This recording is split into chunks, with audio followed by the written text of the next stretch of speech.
naranasan nyo na bang magmakawa? Sino rito yung naranasan magmakawa? Magmakawa sa tao o sa Diyos, no? Makaawa. Halimbawa, nakagawa ka ng kasalanan sa asawa mo, nagmamakawa ka, patawarin ka. Dito, pag mamakawa po ito sa Diyos, mamakawa tayo na kilusin niya yung ating buhay. Alam niyo po, meron po isang doktor, 50 years na po siya, hindi niya po matanggal yung kanyang bisyo. Ewan ko kung nabasa niyo na ito.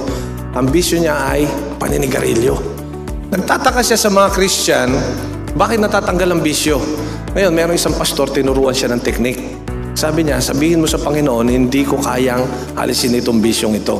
Ikaw, Panginoon, ang magalis. Subukan mo yan, sabi niya doon sa doktor. Baliktad na. Yung doktor, nagtatanong dito sa Christian na pastor kung paano maalis yung kanyang bisyong sigarilyo. Etong pastor, tinuruan siya, madali lang yan. Dati rin ako naninigarilyo. Ganito gawin mo.